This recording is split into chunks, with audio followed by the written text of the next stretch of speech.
आज भैरू बाबा के इस वार्षिकोत्सव में मैं बाबा के श्री चरणों में प्रणाम करते हुए यहाँ उपस्थित इस मंच के ऊपर सभी जो जनप्रतिनिधि गण बैठे हुए हैं, सभी आदरणीय बड़ों को नमन करते हुए सामने विराजमान समस्त देवतुल्य बुजुर्गगण, सामने उपस्थित मेरे युवा भाई, आप सबको प्रणाम करती हूँ। सबसे पहले इस मेला कमेटी के हर एक उस सदस्य को धन्यवाद व्यक्त करती हूँ जिन्होंने इतने बड़े आयोजन का जो सफल आयोजन किया और उसमें अपना योगदान देने वाले हर एक युवा उस भाई और हर एक गांव के उस सदस्य का धन्यवाद व्यक्त करना चाहती हूँ जिन्होंने हम सबको मिलाने का, हम सबको सुनने का, हम सबको यहाँ जितना भी प्यार प्रेम भाईचारे के साथ में मिलने का हम काम कर रहे हैं, वो इनकी देन है। तो तहे दिल से हम सबका बहुत बहुत आभार और धन्यवाद व्यक्त करना चाहती हूँ कि आसपास के गांव बस्ती के जितने भी युवा साथी और ये जो मेला कमेटी है, इन सब में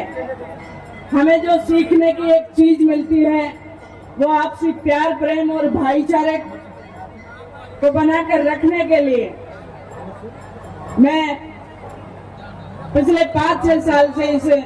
मेले में सक्रिय रूप से शिरकत होने का काम कर रही हूँ और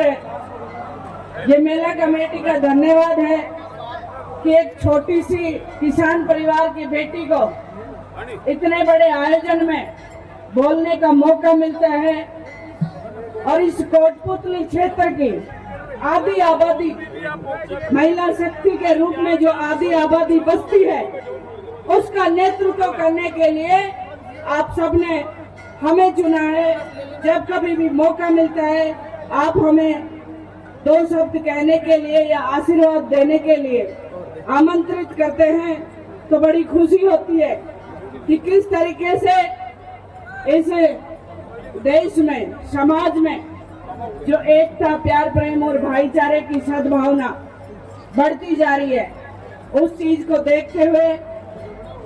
आगे आने वाला जो समय है वो बहुत ही स्वर्णिम होगा। हम एक अच्छे कदम की ओर बढ़ते जा रहे हैं, एक स्वर्णिम भविष्य की तरफ बढ़ते जा रहे हैं। जिस तरीके से आप सबने ऐसे आयोजनों का निर्माण किया और स्वर्गीय पायलट साहब कहते थे कि इस किसान परिवार से जन्मे हुए बेटे और बेटियां जब तक उन नीतियों तक नहीं पहुंचेंगे जहां देश की नीतियां बनती है, वहां नहीं बैठेंगे, तब तक इस देश का भविष्य नहीं सुधर सकता। और स्वर्गीय कर्नल साहब ने हमें एक संदेश दिया है कि पढ़ी लिखी माँ और कर्ज मुक्त समाज का हमें निर्माण करना है। सभी को साथ लेकर चलने की सोच हमें रखनी है, आपसी प्यार प्रेम और भाईचारे के साथ। आजकल लोग कहते हैं अलग अलग पार्टियां हैं, अलग अलग विचारधाराएं हैं, लेकिन हमें अपनी जो प्रतिस्पर्धा है वो सिर्फ समाज को आगे बढ़ाने के लिए रखनी है, सर्व समाज को साथ लेकर चलने के लिए रखनी है। और मैं तो आपके बीच हर समय हर संभव प्रयास करती हूँ कि आपके बीच उपस्थित रहूं और उसी हिसाब से चलने की कोशिश करती हूँ। और जब बात आती है ताकत दिखाने की, तो ताकत किसी ऐसे मौके पर नहीं दिखाई जाती। ताकत आप अच्छे कार्य करके भी दिखा सकते हैं। हमारे सामने जो उपस्थित इतनी अच्छी संख्या में जो पेड़ पौधे उपलब्ध हैं, जिनकी छांव के नीचे हम आज बैठे हुए हैं, सम्माननीय डॉक्टर साहब का धन्यवाद करना चाहती हूँ कि उन्होंने इतना बड़ा योगदान दिया और इस मेला कमेटी के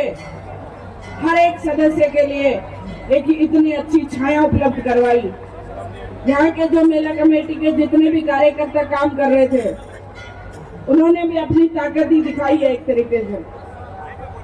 तो ये जो समय की घड़ी है ये चलती रहती है, रुकती नहीं है। और जिंदा दिली अगर इंसान में जिंदा हो तो हर कदम बढ़ते जाते हैं। और जिस तरीके से जरूरत नहीं है कि हम किसी मौके पे उस बात को जोर डाल के, दबाव डाल के कहें। जरूरी नहीं है कि हम अपनी चाल को बहुत स्पीड से चले, धीरे धीरे चलकर भी और अपनी निरंतरता को रखते हुए भी, क्योंकि रोज का काम, रोज का खाना, रोज की मेहनत, रोज के हर विचार एक एक व्यक्ति तक पहुंचाने का काम अगर हम पढ़े लिखे जितने भी युवा साथी और भाई बहन अगर करने लग जाए तो इस समाज में सुधार आने के हर संभव प्रयास है। इसलिए स्वर्गीय कर्नल साहब कहते थे कि सही नियत,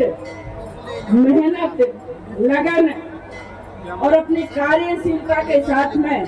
अगर आप निरंतर चलते रहते हैं तो आपको इस दुनिया में रोकने वाला कोई नहीं है।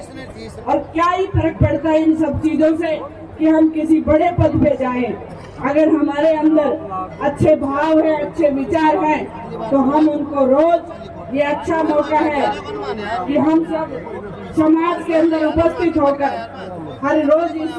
विचारधारा को एक एक घर तक, गांव तक, वाणी तक पहुंचाने का काम करें। आप सबने हमें सुना, हमें आशीर्वाद दिया, उसके लिए आप सबका बहुत बहुत धन्यवाद। जय हिंद, जय भारत।